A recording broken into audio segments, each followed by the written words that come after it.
All right. Welcome to another edition of Carnivore Bites. I'm your host, Jeff Sherman, along with Dr. Eric Lopkin. And Dr. Lopkin,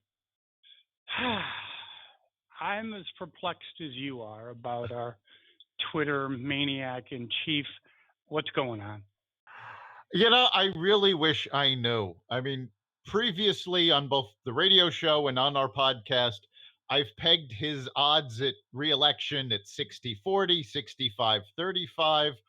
After the last few days, he's tweeted himself down to 50-50. He's making claims that he doesn't have the power to back up. And I think the worst of them was last Friday when he ordered businesses not to do business with China. He has no authority to do that.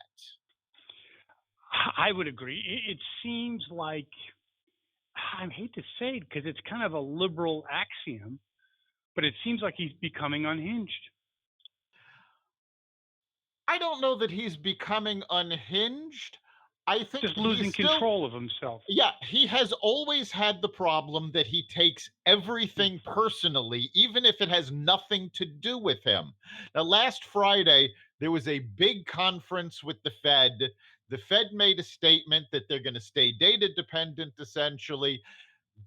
There's no need to lower interest rates right now because the economy is still strong. And he went nuts because he wants lower interest rates because that's what the rest of the world has. Why? Because their economies aren't good. I would agree. He also called the Fed chief an enemy of the people. Yes, which was absolutely ridiculous. Somebody Crazy, needs to actually. take away his Twitter account. Yes, I don't know. I think that, and I think the odds of a recession are getting more. I don't know. I think Well, the only thing he really has in his favor is that the kooks that are on the left. I mean, the fear of a recession is getting more. The odds really Yeah. haven't changed. I'm still pegging a recession at early 2020, 2021 rather. Okay.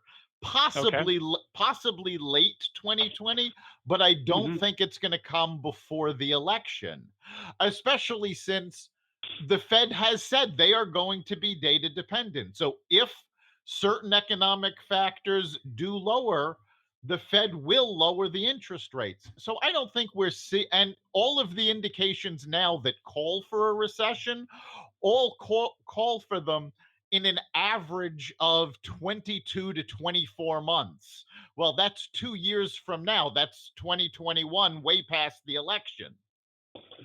Yeah, I think I do. Getting back to the Twitter in chief, I think can you really explain it? I mean, why he's doing this? I mean, I and they're becoming more unhinged. I can't explain it. I understand why he wants lower interest rates. He's a real estate guy. He's used to borrowing money. Lower interest rates are good for borrowing money. With the amount of debt that the US has, lower interest rates are good, especially since he and the Democratic House pushed through this horrible budget that increases our deficit. Hmm. True. Yes, and that's another factor that basically, when you look at the overall, Republican Party used to be the party of fiscal, or at least they used to talk about fiscal response. That's gone out the window. Yeah, there is no party of fiscal um, conservatives anymore.